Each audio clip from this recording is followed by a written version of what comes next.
Marcus Blackwood had a rule that had never been broken in 3 years. No second dates. The tech mogul worth $2.3 billion treated dating like a business transaction. One evening, pleasant conversation over expensive wine, a polite goodbye, and on to the next. His assistant kept a spreadsheet. 49 women had experienced the Marcus Blackwood dinner formula, each walking away with the same story of charm without commitment. But on a rainy Thursday in Chicago, a waitress with paint-stained fingernails and eyes that seemed to hold entire conversations would shatter that rule completely. Before we jump back in, tell us where you're tuning in from, and if this story touches you, make sure you're subscribed, because tomorrow, I've saved something extra special for you. The rain hammered against the floor-to-ceiling windows of Blackwood Tower as Marcus adjusted his Italian silk tie for the third time. His reflection stared back from the darkened glass, sharp jawline, steel-gray eyes that had intimidated countless boardrooms, and the kind of confidence that came from never hearing the word no unless he wanted to hear it. "Sir, your car is waiting downstairs," his assistant Elena Rodriguez called from the outer office. "Reservation at Le Bernardin is confirmed for 8:30. Marcus glanced at his Patek Philippe watch. 7:15. Plenty of time to mentally prepare for date number 50. The woman tonight was Victoria Ashworth, a corporate lawyer from Manhattan who specialized in mergers and acquisitions. On paper, she was perfect. Harvard-educated, successful, came from old money. Exactly the type of woman his mother would approve of, if his mother were still alive to care about such things. He grabbed his coat from the mahogany rack, the same routine he'd followed 49 times before. Dinner at an exclusive restaurant, conversation that touched on safe topics, travel, art, maybe some light discussion about market trends if she seemed interested. He'd pay the check, offer to drive her home, exchange pleasantries about having a lovely evening, and that would be that. The system worked because it was honest. Marcus had learned long ago that relationships were just another form of business partnership, and partnerships required clear terms and expectations. He wasn't looking for love. That was a luxury he couldn't afford, not with the responsibilities that came with running a technology empire that employed 30,000 people across 4 continents. His phone buzzed with a text from Victoria. "Running 20 minutes late, so sorry, client emergency." Marcus frowned. Punctuality was important to him, a sign of respect for other people's time. But delays happened. He texted back a polite response and decided to wait at the restaurant's bar. Le Bernardin was buzzing with its usual Thursday night crowd, Wall Street executives celebrating deals, wealthy couples on anniversary dinners, tourists who'd saved for months to experience what the food critics called transcendent cuisine. Marcus found a spot at the bar and ordered his usual Macallan 25 neat. The bartender, a young man with carefully styled hair and an accent that suggested European training, poured the amber liquid with practiced precision. "Waiting for someone special tonight, Mr. Blackwood." Marcus had been coming here long enough that most of the staff knew him by sight. "Just a dinner meeting," he replied, which was technically true. At 8:45, his phone rang. Victoria's voice was strained with exhaustion. "Marcus, I'm so incredibly sorry, but this merger is falling apart and I need to stay at the office.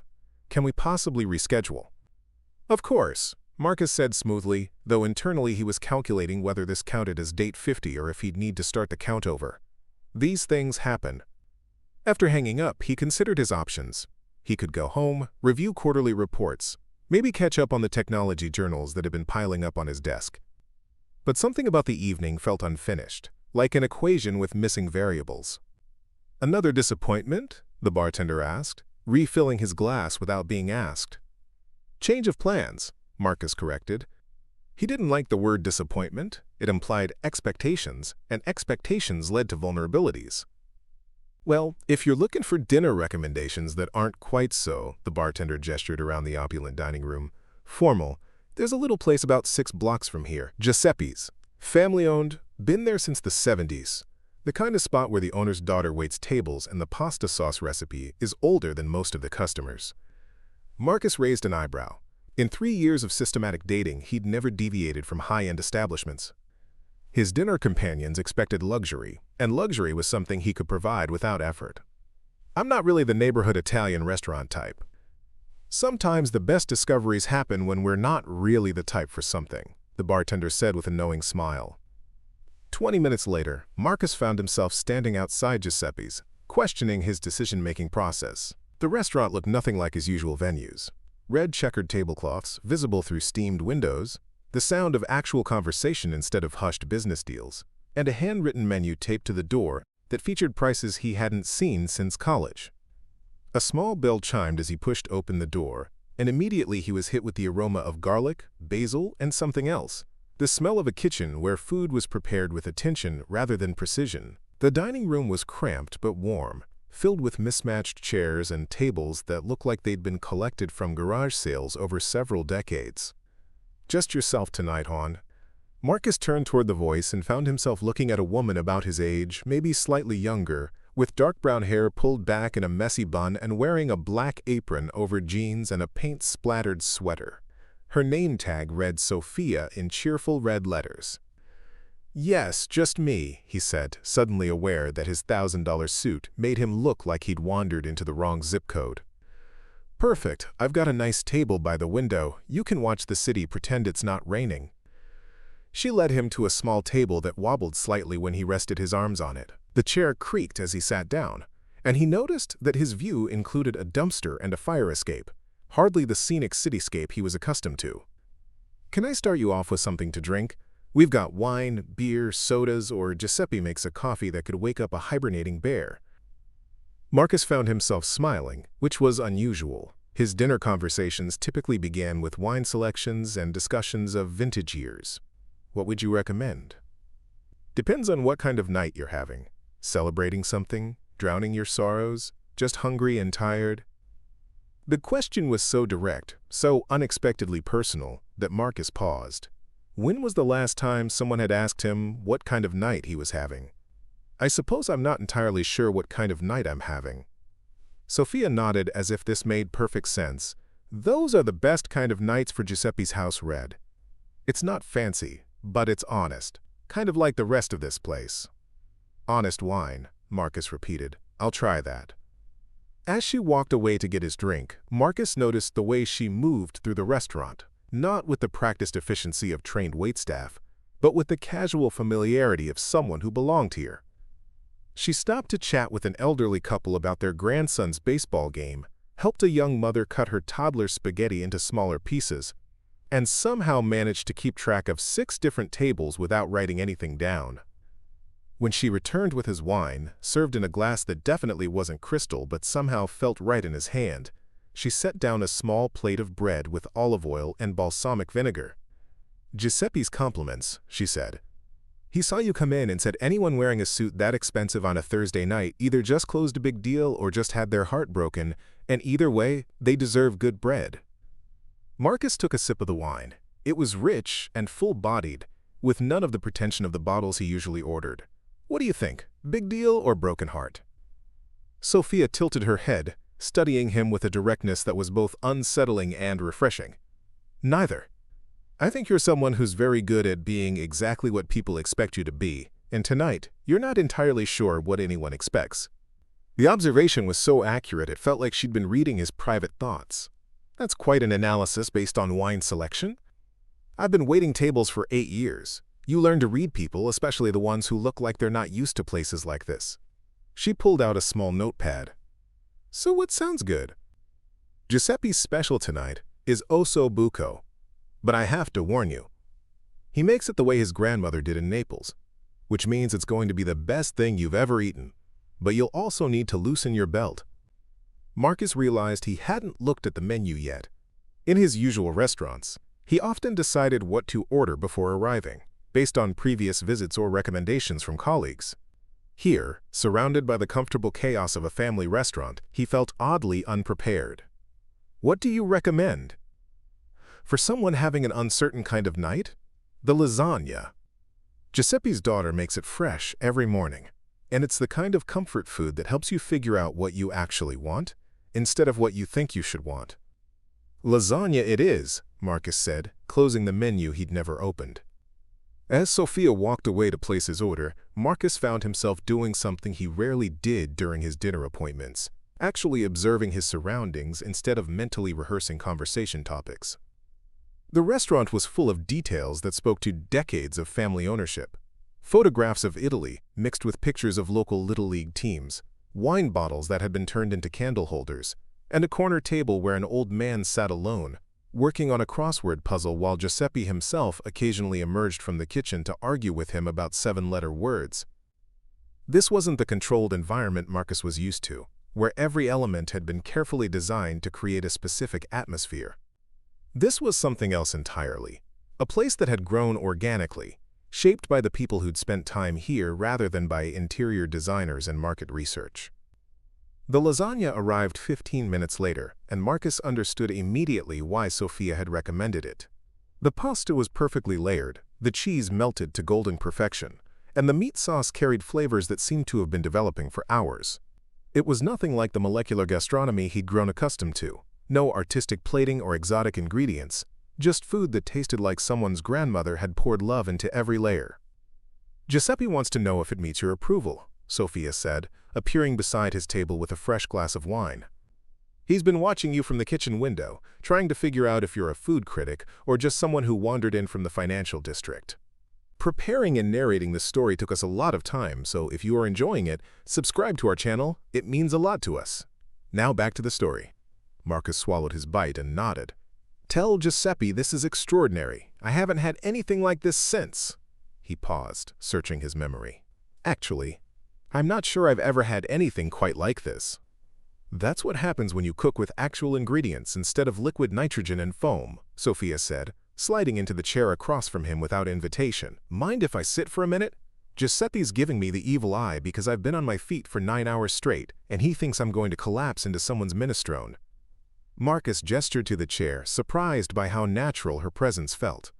In his usual dinner settings, conversation followed predictable patterns: career achievements, travel experiences, mutual acquaintances. But Sophia seemed to operate by entirely different rules. "So what do you do when you're not eating honest lasagna in neighborhood restaurants?" she asked, propping her chin on her hand. "I run a technology company," Marcus said, then realized how that sounded. "Several technology companies, actually. The kind that makes apps people can't live without, or the kind that spies on people through their refrigerators?" Marcus nearly choked on his wine. "Neither, I hope. We develop cloud infrastructure and data analytics platforms for enterprise clients." "In English, please." "We help big companies organize and understand their information better." Sophia nodded. "So you're in the business of making sense out of chaos." That's actually kind of beautiful, in a nerdy way. No one had ever described his work as beautiful before. Profitable, innovative, disruptive. Those were the adjectives he was used to hearing. "What about you? Are you planning to wait tables forever, or do you have other aspirations?" The question came out more condescending than he'd intended, and he saw something flicker across Sophia's face. Not offense exactly, but a kind of amused recognition. "You know what's funny about that question?" she said, leaning back in her chair. "It assumes that waiting tables isn't a real job, just something people do while they're waiting for their real life to start." Marcus felt heat rise in his cheeks. I know you didn't mean it that way, but I've been getting variations of that question since I started working here 8 years ago." She traced patterns on the checkered tablecloth with her finger. "The truth is, I'm a painter. I wait tables because it pays the rent and gives me flexible hours to work on my art. Giuseppe lets me hang some of my pieces on the walls, and occasionally someone buys one." Marcus glanced around the restaurant and noticed for the first time that several of the paintings weren't generic Italian landscapes but original works, abstract pieces with bold colors and emotional depth that somehow perfectly complemented the restaurant's warm chaos. "Those are yours?" he asked, pointing to a particularly striking piece near the kitchen, swirls of deep blue and silver that seemed to move in the candlelight. "That one's called Storm over Lake Michigan. I painted it during a thunderstorm last summer, standing on my fire escape in the rain like an idiot." Sophia's eyes lit up when she talked about her work. "Giuseppe bought it from me for $50 and a month of free dinners, then hung it in the spot where everyone could see it. He says it makes people think about the weather in their own lives." Giuseppe sounds like a philosopher. Giuseppe is a 73-year-old man who came here from Italy with nothing but a suitcase and a pasta recipe, and somehow built a place where strangers become friends over plates of food. If that's not philosophy, I don't know what is. A crash from the kitchen interrupted their conversation. followed by Giuseppe's voice shouting what were clearly Italian curse words. Sophia jumped up immediately. "Duty calls. The new prep cook has the spatial awareness of a drunk elephant." She paused before walking away. "Don't disappear while I'm gone. I'm curious about someone who develops technology to make sense of chaos, but looks completely lost in a neighborhood restaurant." While Sophia dealt with whatever catastrophe was unfolding in the kitchen, Marcus found himself studying the restaurant with new eyes. The couple at the next table was celebrating their 40th wedding anniversary, sharing stories about their first date at this same restaurant in 1983. The young mother he'd noticed earlier was now teaching her toddler to twirl spaghetti on a fork, both of them covered in sauce and laughing. The old man with the crossword puzzle had been joined by Giuseppe himself, and they were debating whether resilience or endurance fit better in 11 across. This was what Marcus had been missing in his carefully curated dinner experiences. The unpredictable human element that couldn't be controlled or optimized. His usual restaurants were theaters where everyone played their prescribed roles. This place was more like a living room where real life happened, messy and warm and genuine. Sophia returned 20 minutes later, looking slightly frazzled but smiling. Crisis averted.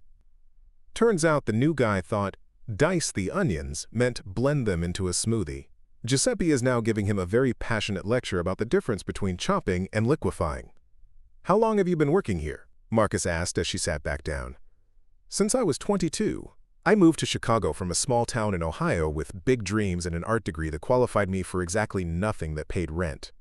She shrugged. "Giuseppe hired me on my 3rd day in the city, when I was down to my last $20, and considering whether pride was more important than calling my parents for money." "What stopped you from calling them?" Something shifted in Sophia's expression, a shadow passing across her features. "My mom wouldn't have understood the call. She has Alzheimer's, diagnosed about 5 years ago. My dad takes care of her, but it's—" She paused, seeming to choose her words carefully. "It's hard to explain your dreams to someone who's losing pieces of herself every day." Marcus felt something twist in his chest, an unfamiliar ache that had nothing to do with the rich food. "I'm sorry, that must be incredibly difficult. Some days are better than others. She still remembers me most of the time, but she thinks I'm still in high school. Last time I called, she asked if I'd finished my homework and reminded me not to stay out past curfew." Sophia's smile was sad but genuine. "I send them money when I can, but mostly I just try to visit every few months and pretend like nothing's changed." "Is that why you stay in Chicago? To be close to home?" "Partly, but also because this city has a way of making you feel like you belong, even when you're not sure where you fit." She gestured around the restaurant. "Giuseppe gave me a chance when no one else would. This place became my family when my real family started falling apart." Marcus found himself sharing something he'd never told anyone at a dinner table. "I lost my mother 3 years ago, cancer. She spent her last months trying to convince me to settle down, find someone who would take care of me after she was gone." He paused, surprised by his own honesty. "I think she would have liked this place." "What was she like?" "Stubborn, brilliant. She built her own accounting firm from nothing, and refused to retire even when the chemo made her too weak to hold a pen steady." Marcus smiled, remembering. "She used to say that the only thing worse than being alone was being with someone who made you feel alone." Sophia nodded knowingly. "Smart woman. That's the kind of wisdom you only get from living through some real heartbreak." "Did she? Have heartbreak, I mean?" "My father left when I was 12. Said he didn't sign up for a lifetime of responsibility." Marcus felt the familiar anger that always came with memories of his father. "She never remarried, never even dated as far as I know. Just poured everything into building her business and raising me. Sounds like she did a pretty good job with both." Marcus looked around the restaurant again, at the genuine laughter, the comfortable chaos, the way Sophia moved through it all like she was exactly where she belonged. "I'm starting to think she might have had some things figured out that I'm still learning." The evening was winding down around them. Other diners were settling their checks and bundling up against the rain that was still drumming against the windows. Giuseppe emerged from the kitchen one final time to personally thank the anniversary couple and slip them an extra cannoli for good luck in the next 40 years. "I should probably let you get back to work," Marcus said, though he found himself reluctant to leave. "Actually, we're closing in about 10 minutes.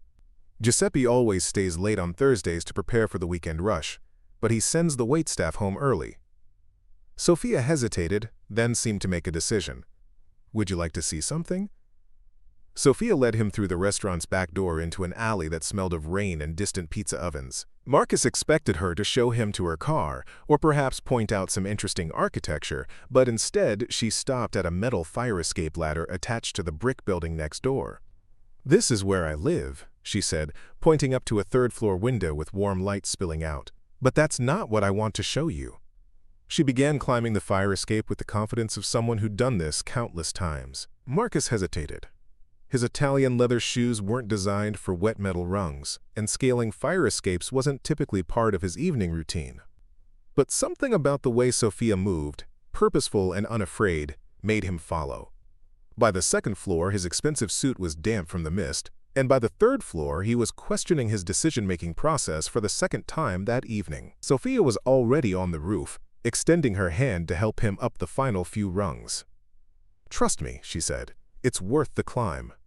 The rooftop was a revelation. What should have been an empty expanse of tar and gravel had been transformed into something magical. String lights hung between makeshift poles, casting a warm glow over clusters of potted plants, mismatched furniture, and easels holding canvases in various stages of completion. It was like discovering a secret garden suspended above the city. "Welcome to my real office," Sophia said, spreading her arms wide. "Giuseppe lets me use the roof in exchange for keeping his tomato plants alive during the summer." Marcus walked slowly through the space, taking in details that spoke to years of careful cultivation. Mason jars filled with paintbrushes sat next to coffee cans holding wildflowers. A small table held tubes of paint squeezed and twisted like they'd been used with passionate intensity. Canvases leaned against the building's parapet, some depicting recognizable Chicago landmarks, others diving into pure abstraction. "This is incredible," he said, and meant it. "How long have you been working up here?" "About 6 years. I started with just one easel and a folding chair, but it kind of grew organically." She moved to one of the larger canvases, partially covered by a paint-splattered sheet. "I do my best work up here, something about being above everything else, but still part of the city." The view was spectacular. Marcus could see the lights of downtown Chicago stretching toward the lake, the steady flow of traffic creating rivers of red and white below them. It was the same city he looked at from his penthouse office, but from this perspective it felt completely different, more intimate, more alive. "What's under there?" he asked, nodding toward the covered canvas. Sophia hesitated, her fingers playing with the edge of the sheet. "It's not finished yet. I don't usually show people my work until it's complete." "Why not?" "Because unfinished work is vulnerable. It's all possibility and no certainty. People see it and think they know where it's going, but they don't understand that the best part is not knowing." Marcus found himself thinking about his own work, how every project was planned and strategized before execution began. What if not knowing leads you in the wrong direction? Then you learn something you didn't expect to learn. Sophia pulled the sheet away in one swift motion, revealing a painting that made Marcus step back involuntarily. The canvas showed a figure in a business suit, standing at the edge of what looked like a vast ocean, but the water was made of numbers and code, flowing and shifting like living things. The figure's reflection in the digital sea showed not the same person, but someone with their hands reaching upward, as if trying to touch something just out of reach. "It's called a drowning in data," Sophia said quietly. "I started it after reading an article about how technology executives have the highest rates of depression and anxiety, but also the lowest rates of seeking help." Marcus stared at the painting, unsettled by how accurately it captured something he'd never been able to articulate. That's remarkably insightful for someone who doesn't work in technology. You don't have to work in an industry to understand the people in it. Pain is pretty universal, just dressed up in different clothes. She moved to stand beside him, both of them studying the canvas. "Giuseppe says I paint people's secrets, things they don't even know they're carrying around." "What made you paint this particular secret?" Sophia was quiet for a moment, watching the city lights blur and sharpen in the light rain. "I had a customer about a year ago, this guy in an expensive suit who came in every Friday night, always alone, always ordered the same thing. He'd sit at table 12 and work on his laptop while he ate, taking calls that sounded important and stressful." Marcus felt a chill that had nothing to do with the weather. One night, he was on a call that got pretty heated, something about quarterly projections and market expectations. After he hung up, he just sat there staring at his food for 20 minutes. Not eating, not working, just staring. When I asked if everything was okay, he looked up at me and said, "I built something I thought would make life easier, but I think I just made it more complicated." What happened to him? He kept coming for a few more weeks, then stopped. Giuseppe asked me to paint something for that corner. She gestured to where the painting had been displayed downstairs. And this is what came out. I think I was trying to understand what it feels like to be successful at something that doesn't make you happy. Marcus walked to the edge of the rooftop, gripping the parapet as he looked out over the city. Somewhere down there was his building, his office, his carefully organized life that suddenly felt as distant as a foreign country. What if someone told you they recognized themselves in that painting, he asked without turning around. I'd say they were brave for admitting it. And if they said they weren't sure how to change it, I'd ask them what they were afraid would happen if they tried. Marcus considered this. What was he afraid of? Failure seemed too simple an answer. He'd failed before and recovered. Rejection was part of business. Loss of control, maybe. The idea that changing course would mean admitting that everything he'd built might be insufficient. What if changing course meant disappointing people who depend on you? Whose expectations matter more? The people who depend on your success, or the people who care about your happiness? It was the kind of question that would have annoyed him coming from one of his usual dinner companions. Too psychological, too probing. But from Sophia, surrounded by her art and the honest vulnerability of her rooftop sanctuary, it felt like a genuine attempt to understand rather than to judge. "I'm not sure I remember the difference anymore," he admitted. Sophia moved to stand beside him at the parapet. "Want to know what I think? I think you came into Giuseppe's tonight because some part of you was tired of being exactly what everyone expects you to be. And I think that part of you is smarter than the part that made 49 dinner reservations at fancy restaurants." "How do you know about?" Marcus stopped, realizing he'd never mentioned his dating history.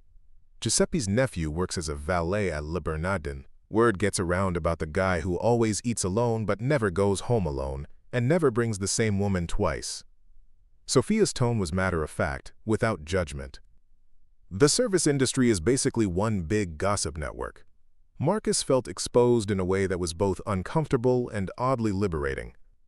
"So you knew who I was before I sat down." "I knew your reputation. But reputations are just stories other people tell about us. They're not always true, and they're definitely not complete." She turned to face him directly. "The guy the first had dinner with tonight doesn't match the story I heard." "What's the difference?" "The story is about someone who's afraid of connections. The guy the first met tonight seems more afraid of the wrong connections." A gust of wind sent raindrops across the rooftop, and Sophia quickly moved to cover her paintings. Marcus helped without being asked, and they worked together in comfortable silence, protecting her art from the weather. "I should probably get you out of this rain," Sophia said once everything was secured. "Giuseppe will never forgive me if I let a customer catch pneumonia on the roof." But as they prepared to climb back down, Marcus found himself reluctant to return to ground level, to the world where he was Marcus Blackwood, CEO, rather than just someone sharing an honest conversation above the city. "Sophia," he said as she reached for the fire escape ladder. "Yeah? Would you like to have dinner tomorrow night? Somewhere other than Giuseppe's?" She paused, one foot already on the top rung. "Are you asking because you want to see me again, or because you're trying to figure out if I fit into your usual pattern?" The question was direct and challenging, exactly what he was beginning to expect from her. "I'm asking because I haven't had a conversation like this in longer than I can remember, and I'd like to have another one." "Then yes," she said simply.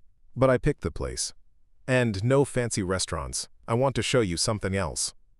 As they climbed down through the rain, Marcus realized that for the first time in 3 years, he had no idea what to expect from tomorrow night. The uncertainty should have bothered him, but instead, it felt like the first interesting variable he'd encountered in a very long time. The next evening, Sophia met Marcus outside a community center in a neighborhood he'd never visited, despite living in Chicago for 15 years. The building was old brick, with hand-painted signs advertising everything from senior citizen yoga to children's art classes. Through the windows, Marcus could see elderly people moving slowly around what appeared to be a dance floor. "This is your choice for dinner?" Marcus asked, genuinely puzzled. "Trust me," Sophia said, the same phrase she'd used before leading him up the fire escape. "But first, I need to tell you something, and I need you to listen without trying to fix it or solve it, okay?" Marcus nodded, though the request went against every instinct he'd developed in 20 years of business. "My mom called this morning. Well, my dad called, but she was there." Sophia's hands were shoved deep in her jacket pockets, and she was speaking faster than usual. "She's having a really bad week. Yesterday she didn't recognize him at all, kept asking when her husband was coming home. Today she remembered me, but she thinks I'm still in high school and she's worried I'm not eating enough vegetables. How often does this happen?" The confusion, more and more. But what really breaks my heart is that she keeps asking about my art. She remembers that I paint, but she can't remember any of my actual paintings. It's like she knows there's something important she's supposed to remember about me, but she can't quite reach it. Marcus wanted to offer solutions: better doctors, experimental treatments, private care facilities. But something in Sophia's expression told him that wasn't what she needed. "That must be terrifying for her," he said instead. "That's exactly what it is. She's losing pieces of herself, and she knows it's happening." Sophia pulled her hands from her pockets and gestured toward the community center. "Which brings me to why we're here." Inside, the main room had been transformed into a dining hall filled with round tables covered in cheerful tablecloths. About 50 people were seated throughout the space, some clearly residents of the neighborhood, others who looked like they might be experiencing homelessness, and a surprising number of elderly individuals who were being assisted by younger volunteers. "This is the Friday night community dinner," Sophia explained as she guided Marcus toward a table near the kitchen. "Giuseppe donates food every week, and volunteers serve a free meal to anyone who needs one, but that's not the real purpose." Before Marcus could ask what she meant, an elderly woman with silver hair and a walker approached their table. Her eyes were bright but confused, and she was wearing a sweater that had clearly been put on inside out. "Sophia, sweetheart, is that you?" the woman asked, her voice carrying a slight tremor. "Hi, Mrs. Patterson. It's so good to see you tonight. I was just telling my husband about you, but I can't remember. Do you still work at that restaurant with the nice Italian man?" "I do. Giuseppe says hello, by the way. He made your favorite tonight, chicken parmesan." Mrs. Patterson's face lit up with genuine joy. "Oh, how wonderful." "I was just telling—" She paused, looking around with sudden confusion. "Where is my husband? He was here just a moment ago." Sophia took the older woman's hand gently. "He's talking to Father Michael over by the dessert table. Should we go find him?" As Sophia helped Mrs. Patterson navigate back to her husband, Marcus watched the interaction with growing understanding. This wasn't just about serving dinner to people who needed food. It was about creating a space where people with dementia and Alzheimer's could exist without judgment, where their confusion was met with patience instead of frustration. When Sophia returned, she was carrying 2 plates of Giuseppe's chicken parmesan and wearing an expression Marcus was learning to recognize, the look of someone carrying a beautiful heartbreak. "Mrs. Patterson was a high school art teacher for 40 years, Sophia said as she sat down. "Her husband brings her here every Friday because it's one of the few places where she can have conversations without anyone getting frustrated when she repeats herself or forgets where she is." "How long have you been volunteering here?" "About 3 years.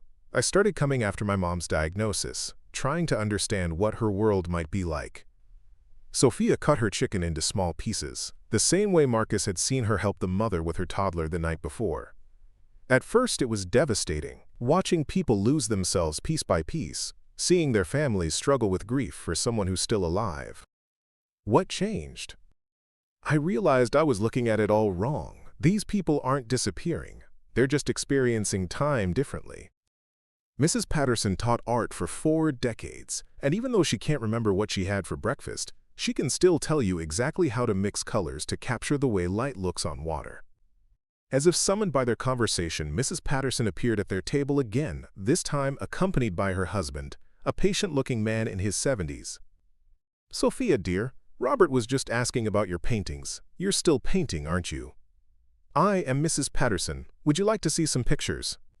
Sophia pulled out her phone and began showing Mrs. Patterson photos of her work. The older woman's responses were immediate and insightful, discussing composition and color theory with the expertise of someone who'd spent her life teaching visual arts.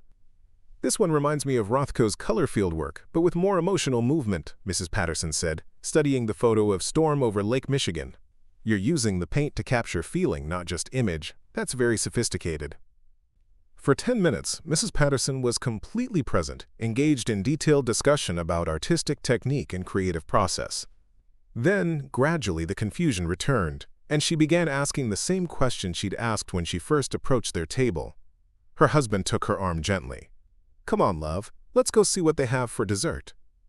After they left, Marcus sat in stunned silence. She completely transformed when she was talking about art. That's what happens when people with dementia engage with something they loved deeply for years. The technical knowledge, the emotional connection that stays longer than other memories. Sophia's eyes were bright, with unshed tears. "My mom does the same thing when I describe my paintings to her over the phone. She can't remember what I look like now, but she can still tell me exactly why certain color combinations work and others don't." Marcus began to understand why Sophia had brought him here, why this was her answer to his question about second dates. This wasn't just dinner. It was a window into the most important part of her world, the reality that shaped everything else about how she moved through life.